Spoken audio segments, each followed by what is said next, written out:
Hola, muy buenas a todos y a todas. Cuando hablamos de análisis técnico, obviamente la primera parte es realizar los estudios o los análisis. Es muy importante esta faceta porque es la que nos va a acabar marcando el camino de continuación. Es muy importante saber que cada activo o cada tipo de activos tienen sus propias características a la hora de hacer un análisis. Esto es exactamente lo que vamos a ver en el vídeo de hoy. Diferentes características para las diferentes familias de activos que podemos analizar. Los pasos a seguir son entender, luego saber analizar, y solo cuando ya sabemos analizar es cuando podemos marcar estrategias.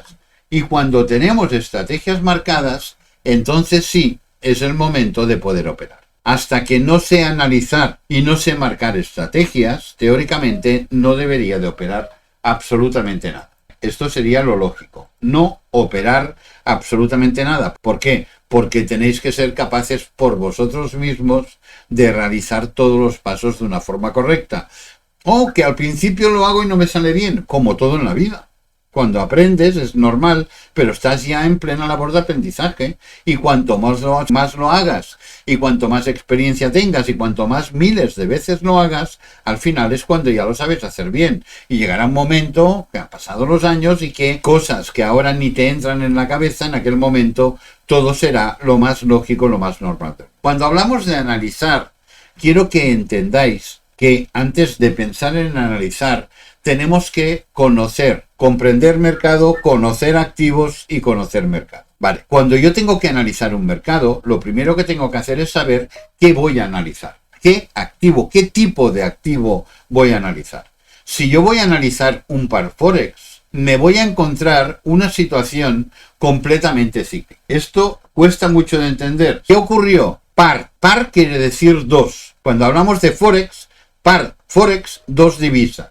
¿Qué es lo que me dibuja? Tengo que analizar qué es lo que me va a dibujar un par de Forex. Pues que tengo una divisa que voy a llamar principal y una divisa que está en segundo lugar que voy a llamar contrapartida. Por lo tanto, cuando el precio está en un valor alto, significa que la primera divisa está muy fuerte. Cuando va en camino, pum, pum, pum, pum, pum, hacia abajo, significa que la segunda divisa se está fortaleciendo. Cuando se da la vuelta y vuelve a ir pum, pum, pum, pum para arriba, significa que otra vez la primera divisa se vuelve a fortalecer. Y cuando va para abajo, se vuelve a fortalecer la segunda divisa.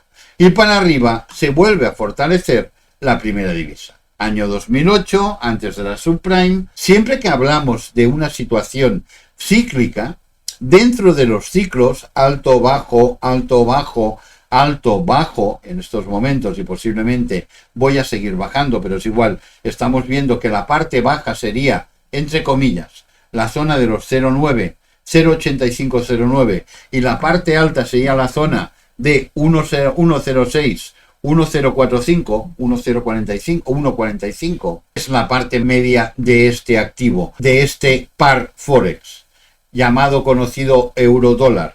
Pues despreciando la punta de arriba, despreciando la punta de abajo y cogiendo las otras zonas que son las zonas más normales, si aquí tengo lo que es la zona de soporte y ahora aquí puedo dibujar aproximadamente aquí la zona de resistencia, la parte intermedia aproximadamente entre los 1.12 y 1.14, ¿vale? Ahora puedo coger y decir, pues ahora quiero hacerlo, quiero calcularlo. Pues me vengo a buscar para moverlo arriba abajo, me vengo a buscar y digo, pues mira, aproximadamente esta zona de aquí, ¿por qué? Porque esta zona de aquí en su momento sirvió de soporte, soporte, aquí uno por arriba consolidó, aquí también fíjate cuando llega, por lo tanto, ¿cuál es la zona intermedio? 1.1250, más o menos. Cuando yo tengo que hacer un análisis de un par Forex que sé que tiene unos movimientos cíclicos, tengo que buscar no el punta ni punta, lo puedo buscar si quiero y me lo puedo dibujar, ¿vale? Y decir, no, es que quiero tener la punta de arriba y quiero tener también la punta de abajo, me parece perfecto. ¿Tengo que hacer una operación matemática? No, ¿Tengo que buscar esta diferencia para buscar dónde está el 50%? No, estamos hablando de que somos analistas. Entonces, ¿qué es lo que tengo que hacer? Lo que tengo que hacer es ver más o menos en esta zona intermedia, un poquito más arriba, un poquito más abajo, qué zona o qué zonas son las que son realmente la parte de equilibrio. ¿Por qué? Porque siempre que tengo un activo que sea cíclico, voy a tener un tema de equilibrio. Ahora luego vamos a ver las commodities y veréis que buscamos otro tipo de situación, pero también muy parecida a lo que estamos hablando con Forex.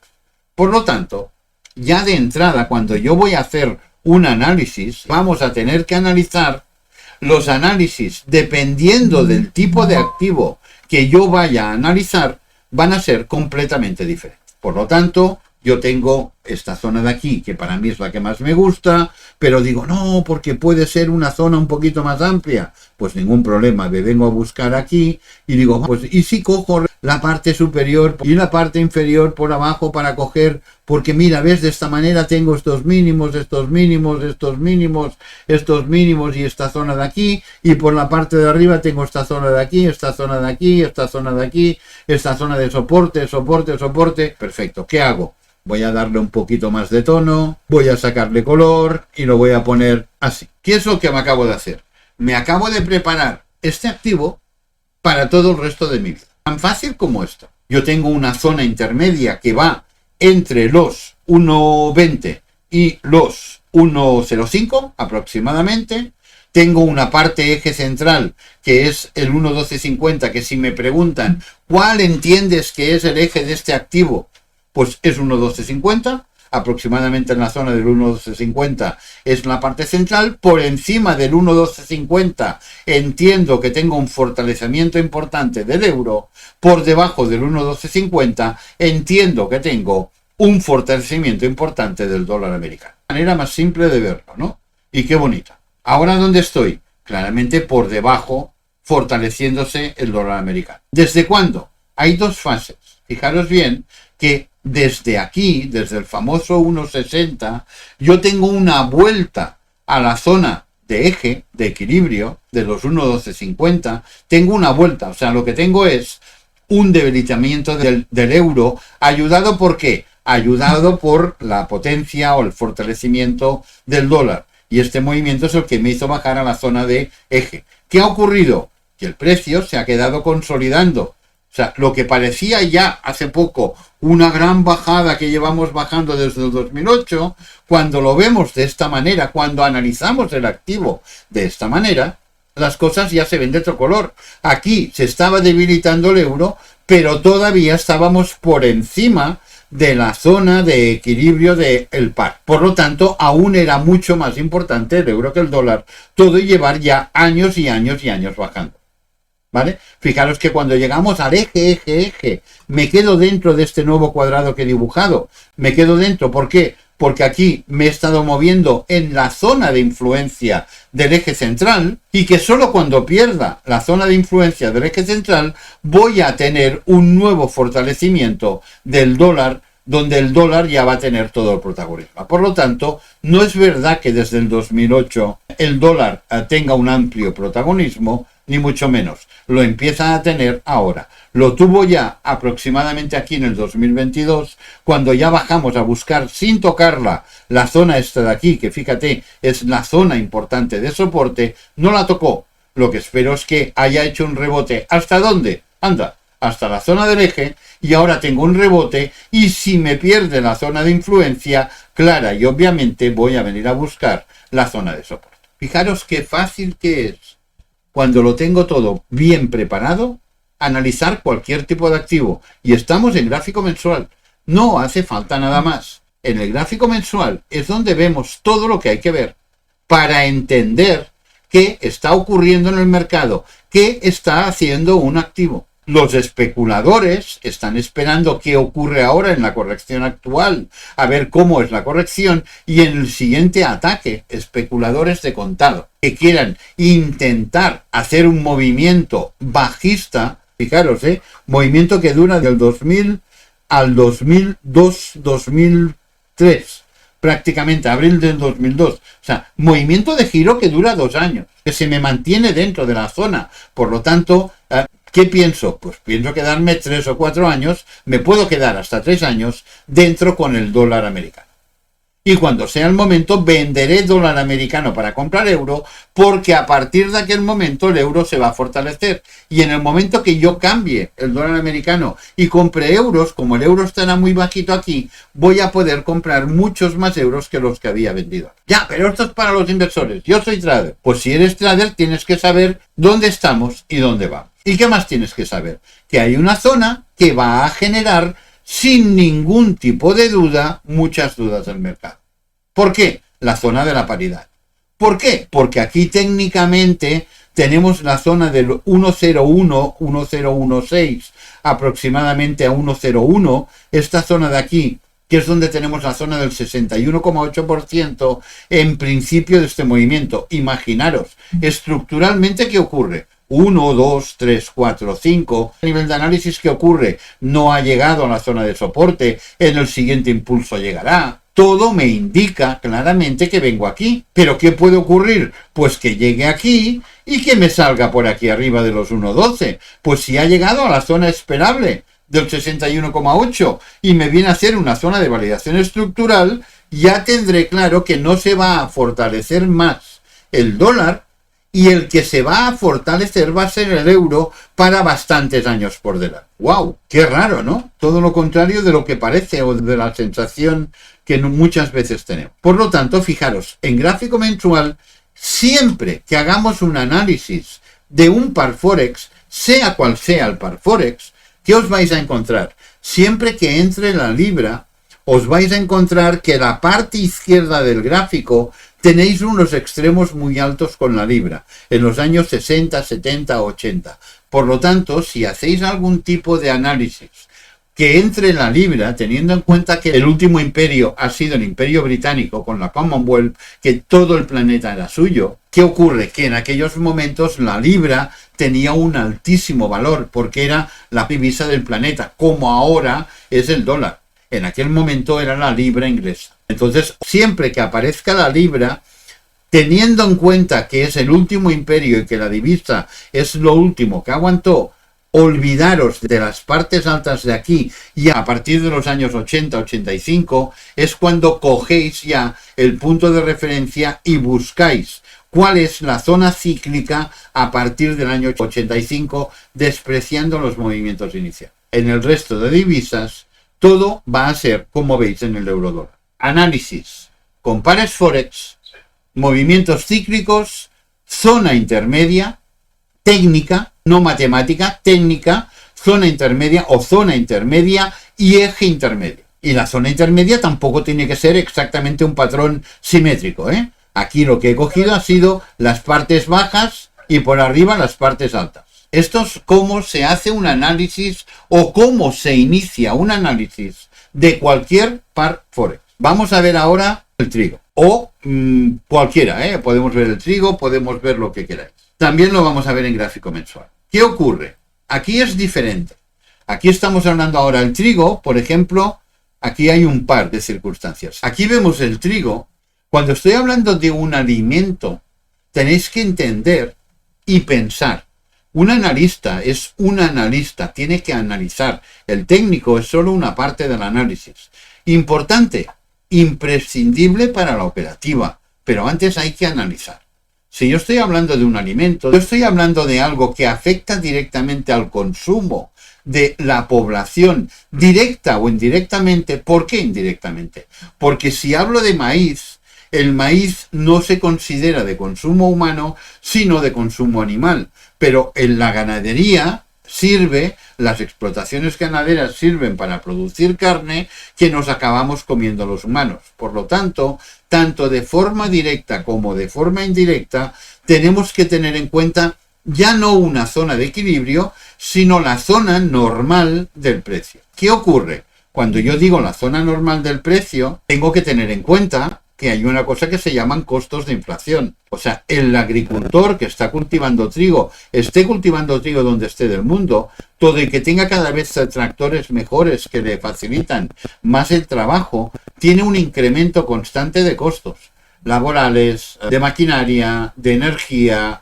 de almacenamiento, de cuidado, de transporte, que todo esto acaba afectando al precio del trigo o al precio de la materia del alimento del que estemos hablando. Por lo tanto, independientemente de lo que haga el trigo en este caso, o sea, independientemente de este movimiento tan espectacular o como el cacao, independientemente de estos movimientos espectaculares que se pueden generar en un momento determinado por mil causas, por falta de producto, y como hay falta de producto crece la especulación, porque hay tormentas en las zonas donde son los principales productores, porque tienen un problema biológico y se estropean millones de toneladas en cosecha. Cualquier cosa de estas puede afectar al precio de este bien, pero independientemente de lo puntual, de lo que pueda ocurrir en un momento determinado, o una de dos, o vuelve al precio de consumo o sencillamente desaparece. Si el trigo se pone y vuelve a subir a raíz de 1.000, 1.100, 1.200 dólares la tonelada, aunque os parezca mentira, vamos a dejar de comer pan, vamos a empezar a pensar en hacer pastas con algún otro tipo de semilla, tipo arroz o tipo cualquier otro tipo de producto que no tenga un precio tan caro. ¿Por qué? Porque el consumo no soporta este tipo de precios tan elevados. Por lo tanto, aunque haya un movimiento especulativo, y fijaros que aquí este movimiento especulativo vino lo que estaba explicando antes. Aquí empezó la pandemia. ¿Y qué ocurre? ¿Cuándo vuelvo a la normalidad? Vuelvo a la normalidad en abril prácticamente del 2023, aproximadamente. Entonces, ¿qué es lo que tengo que hacer? Lo que tengo que hacer es un poco lo mismo que antes.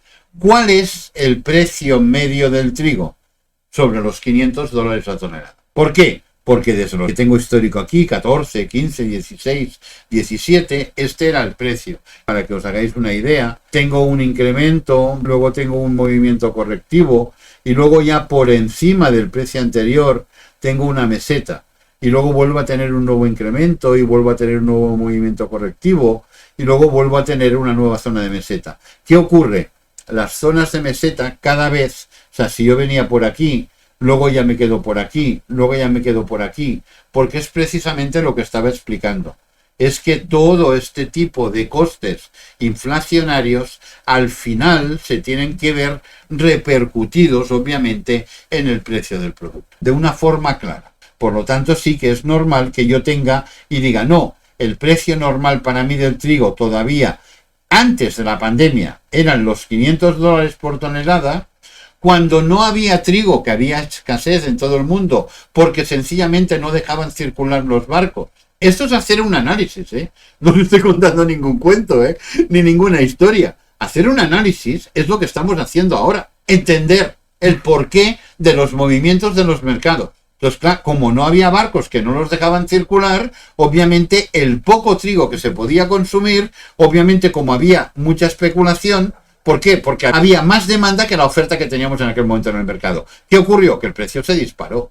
¿Hasta dónde? Hasta que encontró un punto de equilibrio. ¿Qué ocurrió? Que la gente dejó de consumir. Tan fácil como esto. Dejó de consumir y a la que dejó de consumir, ¿qué ocurrió? El precio se volvió a regular. Si aquí hubiéramos llegado aquí y la gente hubiera seguido consumiendo las mismas toneladas de productos confeccionados con trigo que cuando el precio estaba aquí, no tengáis ninguna duda, ahora tendríamos el precio a 1.000. O sea, si la población acepta el nuevo precio, el precio no vuelve a bajar. En el momento que baja el consumo y al bajar el consumo se incrementan los costes fijos de todas las empresas que trabajan en el sector, es cuando automáticamente se vuelve a regular el precio. ¿Qué ha ocurrido? Que ya no hemos llegado a la zona de los 500 que estábamos en 2014. Claro, es que han pasado 10 años. Vale, y 10 años con un interés de una inflación compuesta, tipo interés compuesto del 2%, prácticamente me dice que el nuevo precio del trigo en estos momentos se mueve en la zona donde estoy ahora, entre los 5,75 y los 620 aproximadamente. Este es el nuevo precio. ¿Puede bajar? Claro, dentro de la dinámica de bajada de precios, intentando recuperar parte del mercado que no se ha recuperado, que se perdió, puede acabar de bajar, claro, y puede llegar a los 500, claro. Puede llegar aquí abajo, difícil, pero puede. ¿Y qué ocurrirá? Que luego buscará lo que he explicado de el impulso corrección meseta, pues es al revés. Impulso corrección meseta, luego buscará y buscaremos esta zona intermedia donde vamos a trasladar el precio de los $500 por tonelada al nuevo precio.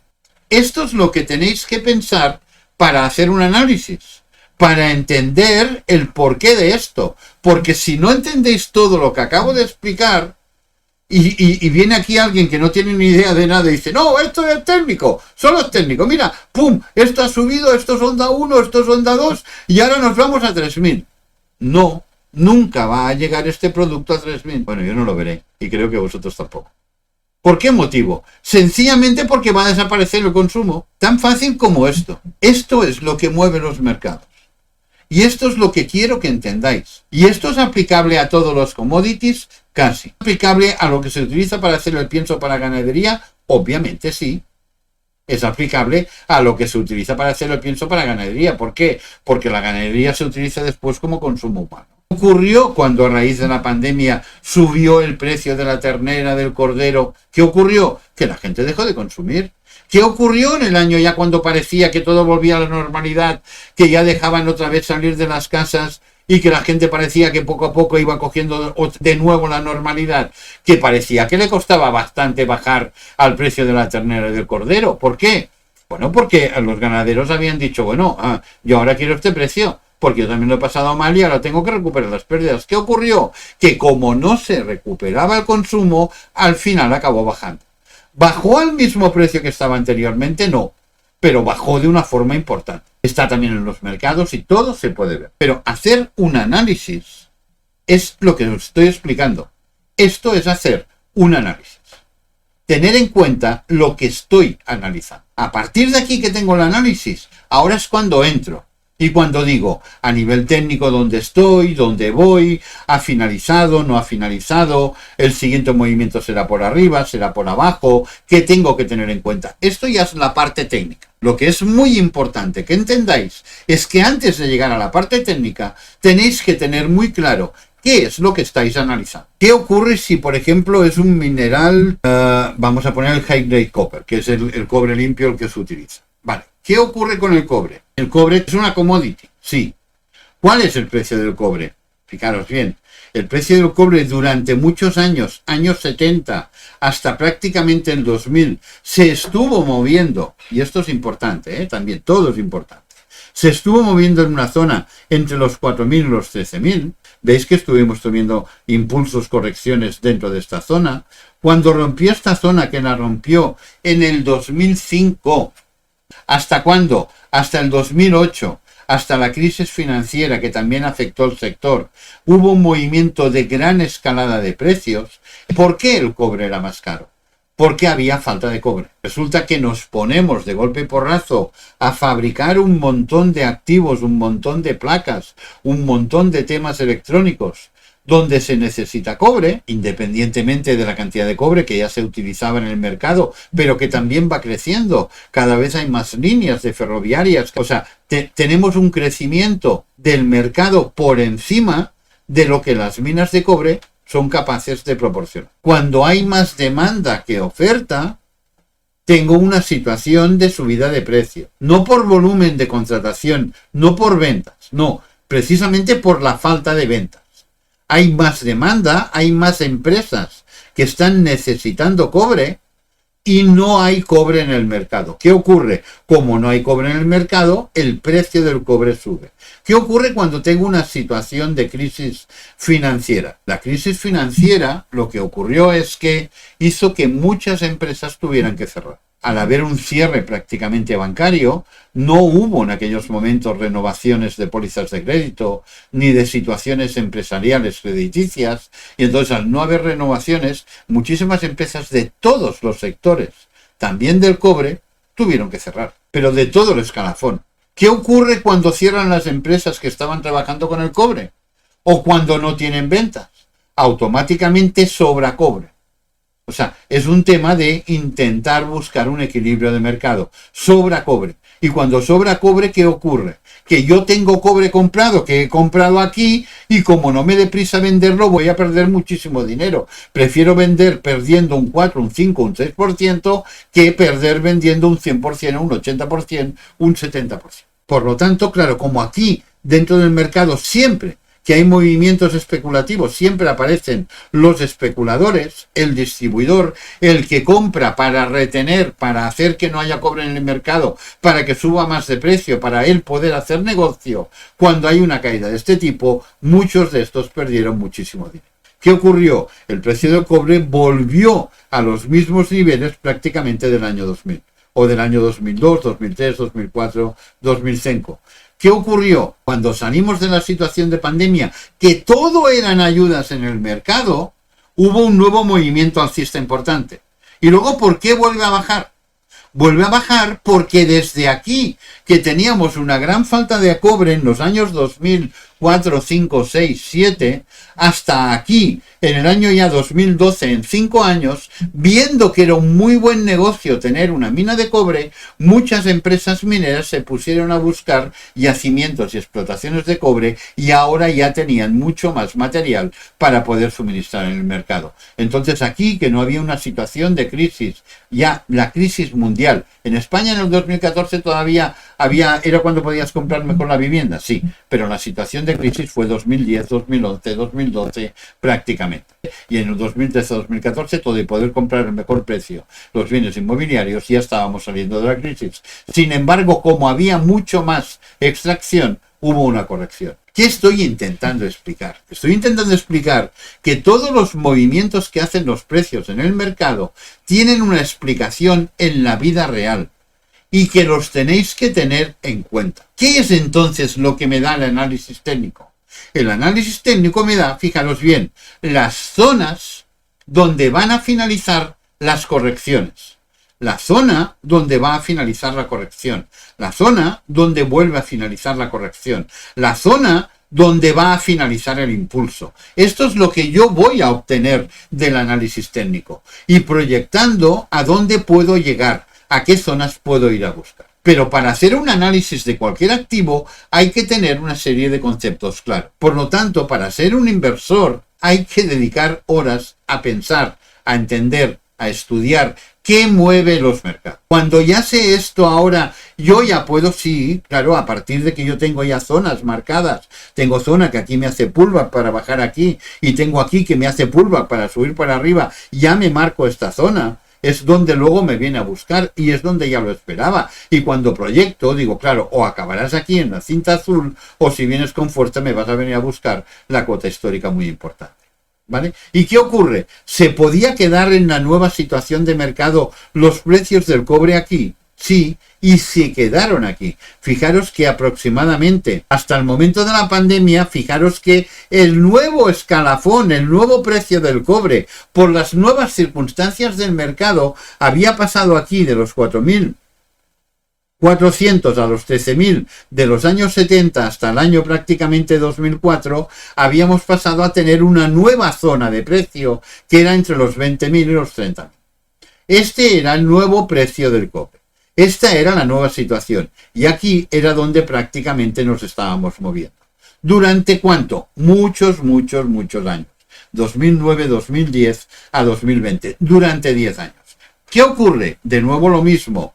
El problema, en el momento que tenemos una falta de logística, que no hay producto y que quien necesita producto, recordáis que había fábricas completas de automoción porque les faltaba un chip en el cuadro de mando y no podían sacar el coche cuando ya lo tenían construido y tenían pagado el acero, el plástico, el trabajo, la luz, la energía, todo y les faltaba un chip para poder sacar el coche al mercado. Pues vale, en estos momentos, como vuelve a haber una situación anómala de mercado, se vuelve a disparar el precio.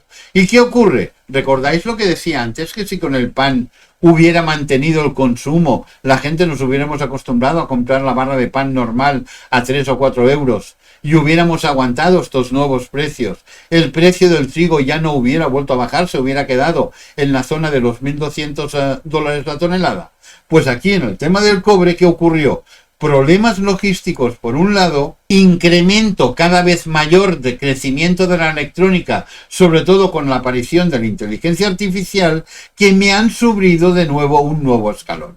¿Y cuál es ahora el precio medio del cobre, el que yo tengo que tener en cuenta a la hora de hacer cualquier tipo de estudio? Pues el nuevo precio del cobre, el que era aquí entre los 4.000 y los 13.000, que pasó a ser entre los 20.000 y los 30.000, en estos momentos es entre los 32.000 y los 50.000. La parte de arriba, la parte de abajo. ¿Esto yo lo necesito? Sí. Esto es muy importante porque es probable que los siguientes movimientos técnicos que yo tenga que estudiar se muevan dentro de esta zona. Fijaros todo lo que he tenido que hacer para llegar hasta aquí. Impresionante, ¿no? Pues esta es la realidad. Esto es hacer un análisis de mercado. Aquí es donde todos tenéis que llegar. Saber lo que estáis haciendo. Que esto no es la PlayStation. Que esto no es el Fortnite. Que aquí no hay patrones ni hay velas que me digan, ya está, este patrón me dice que entre. No, hay que saber perfectamente lo que uno está haciendo. Y cuando lo sabe, luego todo es muy fácil. ¿Qué puede ocurrir? Fijaros bien, lo que puede ocurrir es que si yo ya tengo de alguna manera marcada la zona, porque fijaros, la zona de los 32.000 ahora es una zona que se me ha convertido en soporte, antes había sido resistencia. Pues si ahora imaginemos por un momento que el cobre tenga un movimiento correctivo de aquí hasta aquí, ¡ay, qué casualidad! Ahora resulta que va el técnico y también funciona. Resulta que si realmente me rompe, ¿qué me tiene que romper el cobre? Pues el cobre me tiene que romper, ¿vale?, la zona de los 39.500. ¿Por qué? Porque si me pierde esta zona de los 41.000, me va a chocar con la zona de Genial Line. Pero si me confirma una validación estructural, yo ya sé que todo y ser una commodity no va a llegar solo a la zona del 100%, que análisis técnico también es casi perfecto, va a llegar a la zona del 100, que es donde tengo la cinta azul, pero que es muy probable que si en estos momentos hay gran fuerza bajista, porque estamos hablando de un movimiento bajista en mensual muy, muy importante, que obviamente en los mercados se va a hablar, o de que hay una parada en la evolución de la IA, o hay una parada en la venta de procesadores, o ya no hay tanta necesidad de cobre, y hay un movimiento bajista importante, va a llegar aquí, a la zona de los 35.000, o muy posiblemente a la zona de los 32.950. Pero todo esto lo sé, no solo porque me hago una validación estructural y tenga un movimiento bajista. Todo esto lo sé por lo que acabo de explicar, porque acabo de hacer todo el análisis del activo. Y entonces todo ahora es completamente lógico y completamente normal. ¿Y qué ocurrirá? Que cuando el precio esté bajando a estas zonas de aquí, a la parte superior de cinta azul, zona de corrección, parte inferior de cinta azul y zona de cota histórica, en aquel momento todos los comunicadores de mercado os estarán diciendo, el cobre se va a los infiernos, vamos a llegar a la zona de los 20.000, porque no sé qué. Mentira. ¿Por qué? Porque vosotros sabréis que el nuevo precio del cobre desde la pandemia 2020, y solo habrán pasado 5 o 6 años, habrá subido un nuevo escalón buscando el equilibrio entre la capacidad minera y la demanda de mercado, y que después de haber llegado ya a la zona de los 51.000, la zona mínima de llegar por debajo, plumas aparte, será de los 32.950. Esto es lo que tenéis que saber. Por lo tanto, fijaros bien. ¿Cómo se analiza un par Forex? Movimientos cíclicos. ¿Cómo se analiza una commodity? Precio medio normal que el mercado está dispuesto a pagar. Estoy explicando cómo hay que hacer un análisis dependiendo del activo. Y quiero hacerlo completo, por lo tanto, paso directamente ya al DAX, pero puede ser el DAX, o puede ser el Nasdaq, o puede ser el Dow, o puede ser lo que quiera. ¿Qué ocurre cuando yo estoy hablando de renta variable? Ya hemos visto Forex, ya hemos visto commodities y ahora estoy en renta variable. ¿Qué tengo que tener yo en cuenta cuando estoy haciendo un análisis de renta variable? Tengo que tener en cuenta que las acciones, que es un mercado permanentemente alcista. ¿Por qué? Porque el que me está dando precio al valor aunque me lo esté dando de una forma indirecta, aunque por PER resulta que la valoración de mercado esté ahora 40 o 50 veces por encima del valor contable real patrimonial de las empresas que componen el índice. Me es exactamente igual. Lo que me acaba dando valor son las empresas. ¿Y qué ocurre? Que las empresas fabrican productos. Y como estoy hablando de empresas de muchos sectores, tengo que ir a buscar una situación genérica. ¿Hay alimentarias? Sí, pocas. Si os dais cuenta, en los grandes índices hay pocas empresas alimentarias. Hay empresas de bienes tipo, calzado deportivo, prendas deportivas, medicina, industrial, pero pocas empresas alimentarias. ¿Por qué? Porque la empresa alimentaria siempre tiene el lastre de que el precio final del producto que vende no puede crecer. Y las que vienen a formar parte de los grandes índices son empresas que pueden crecer. Por este motivo, el Nasdaq, que está formado por tecnológicas, es el que más crece. Este es el motivo. Esta es la explicación. La capacidad de crecimiento de las empresas que componen un índice. Entonces, ¿qué es lo que ocurre? Que un índice de renta variable se mueve por unos factores que tienen poco a ver con la vida del día a día de la empresa. Cuando de golpe y porrazo aparecen mucha gente en todo el planeta que gracias a Internet y a plataformas como esta pueden invertir en cualquier lugar del mundo, es en este momento cuando hay los movimientos más importantes de renta variable. ¿Qué ocurre con los movimientos importantes de renta variable?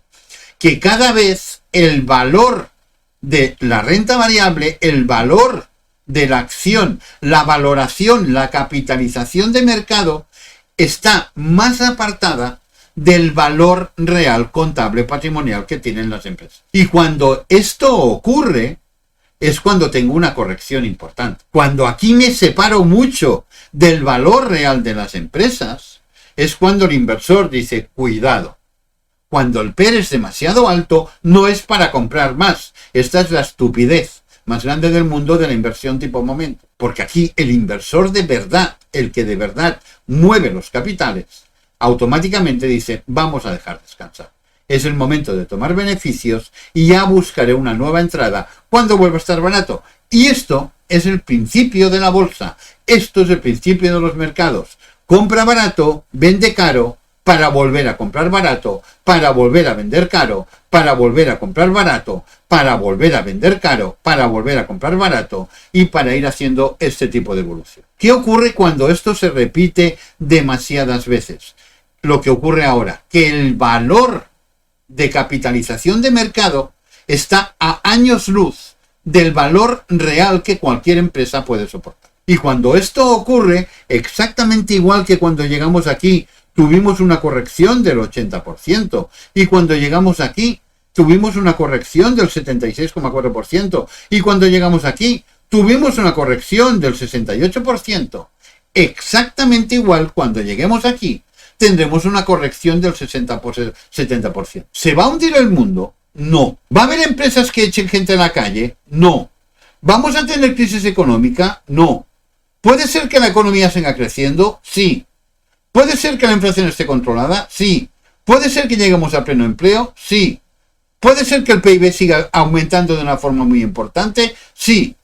Y puede ser que con todas estas condiciones tan favorables el mercado haga una corrección del 70% sin ninguna duda. Porque el problema que nos ha llevado aquí a esta situación es el que os estoy comentando. El que nos hemos ido de madre completamente de la valoración de cuál es el valor real de las empresas. Y siempre que ocurre esto, hay una corrección. Y es lo más normal del mundo. Por esto existe la bolsa. Para comprar cuando está barato y para vender cuando está caro. O sea, si alguien compra aquí, pero no vende aquí, no está ganando absolutamente nada. Sí, porque aquí en mi cuenta dice que gano. No, no ganas nada.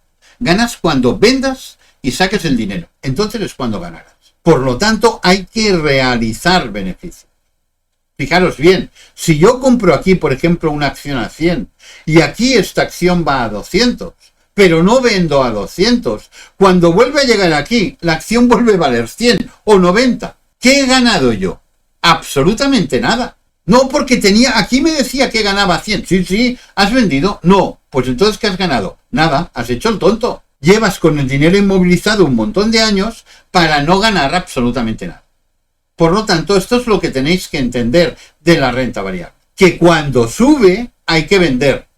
¿Para qué? Pues si yo he comprado a 100 y aquí he vendido a 200, ahora resulta que cuando llegue aquí voy a poder comprar el doble de acciones que las que había comprado. Y si compro el doble de acciones, significará que en este mismo movimiento voy a ganar el doble de lo que había ganado. ¿Y qué ocurrirá? Que aquí voy a tener que volver a vender. ¿Para qué? Para realizar dinero. ¿Y qué ocurrirá? Que bajará, pero como ya no baja tan abajo, no voy a poder comprar 4 veces más. Pero sí que habiendo vendido aquí, voy a poder comprar el triple de lo que había comprado aquí. Esto es el mercado. Por lo tanto, es imprescindible que cuando llegamos a un punto de este tipo, hay que vender, porque si no, no se gana absolutamente nada del mercado. Y esto sirve para todos, para todo. Para cuando estáis haciendo operativa de 1 hora, que no hay que saber entrar solo. Hay que saber entrar y hay que saber dónde salir. Porque si no sabes salir, no ganas. No, porque bajará, pero ya volverá a subir. No, vas a perder. Estás perdiendo directamente. Aunque luego vuelva a subir, ya habrás perdido. Porque el negocio era haber vendido y haber vuelto a entrar de nuevo. Para volver a ganar un tramo más. Es un gráfico de 1 minuto. El gráfico de 1 mes, que es donde estoy ahora, lo que hacen los inversores es esto. Cuando ven, obviamente aquí, porque nadie tiene bola de cristal, pero compran aquí, venden en esta zona de aquí, vuelven a entrar en esta zona de aquí, vuelven a vender en esta zona de aquí, no hay dobles, no se dobla capital, pero sí que se ganan unos porcentuales muy importantes. Y esto es la bolsa. Por lo tanto, cuando analizamos renta variable, tenemos que tener muy claro esto.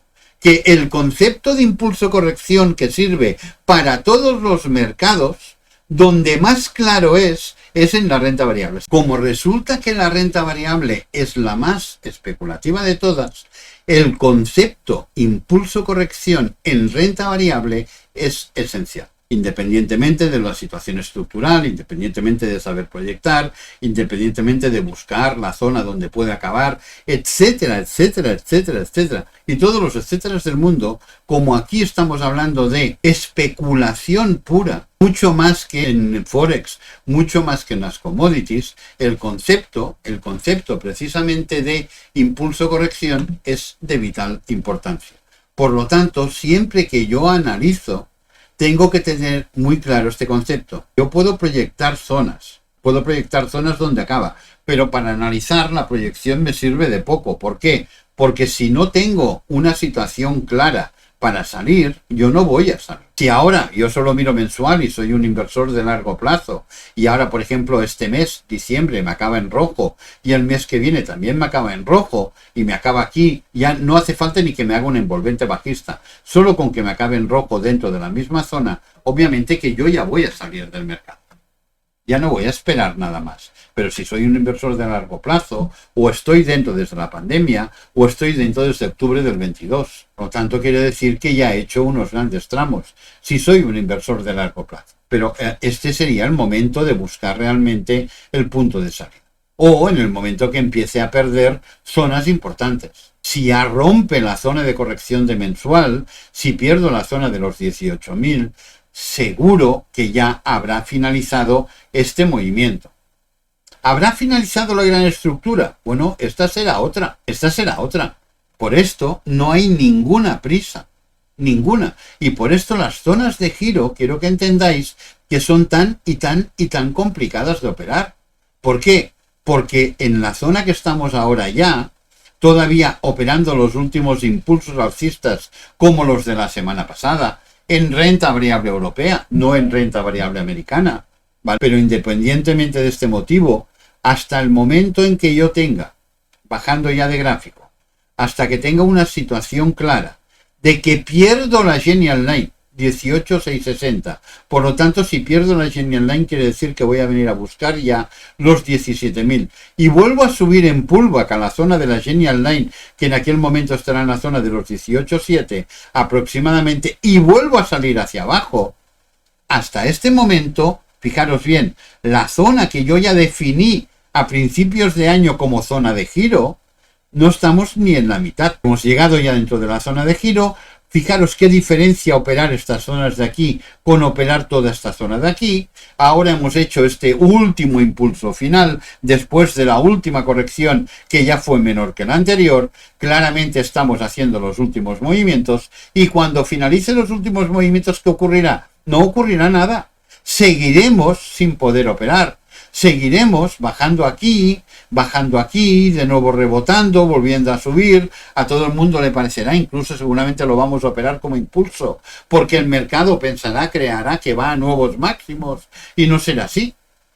O sea, en el momento que realmente ya venga, que yo rompa la zona de corrección de semanal y me venga a apoyar de nuevo dentro de la zona ya de giro establecida a principios del año 24, que va a durar posiblemente hasta abril-mayo del 25 como mínimo, va a ser bastante lo que ocurrirá. Pues en el momento que acabe de hacer un máximo, aún puede venir a hacer un nuevo máximo, pero cuando acabe de hacer un máximo y tenga la primera bajada importante, el siguiente movimiento será un alto, ya que no hará nuevo máximo y volverá a bajar. Y la gente aún no estará convencida. Y cuando vuelva a hacer una corrección alcista, la gente todavía empezará a mirar. Ahora sí vamos a nuevo máximo. Y solo cuando veamos que ya tenemos dos altos más bajos que el anterior y que el precio se vuelve a girar y que ya pierde la zona de corrección, posiblemente en aquella zona ya es donde empecemos a romper ya la zona de Genial Line.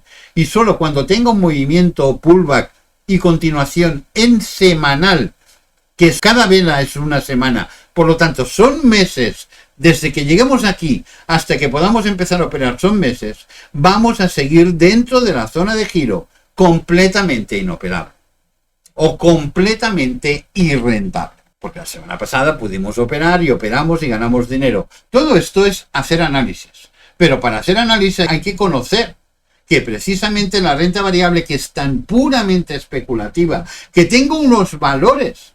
Ahora estoy en el DAX, pues me es igual, el DAX que cualquier empresa, que el valor de capitalización de mercado del índice del DAX está como 35 veces por encima del valor contable patrimonial de las 40 empresas que lo componen.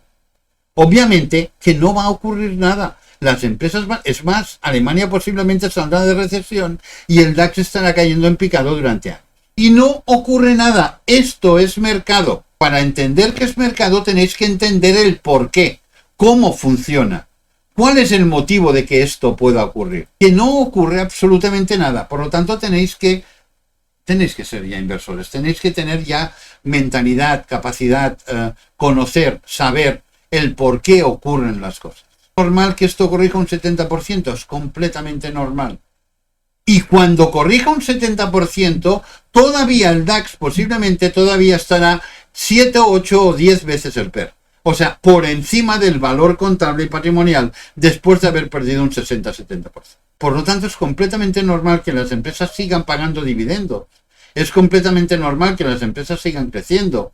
Es completamente normal que todo siga funcionando perfectamente bien y el mercado puede caer un 70%. Por esto los inversores, que son inversores y que lo saben, no venden. Les es exactamente igual, porque ellos son socios de aquella empresa, son accionistas de aquella empresa. Ellos están ahí porque como accionistas cobran el 4, el 5, el 5,5, el 6%, lo que cobren como accionistas. Y porque confían plenamente en el equipo gestor de aquella empresa y saben que lo de los mercados es tan solo valoración y especulación.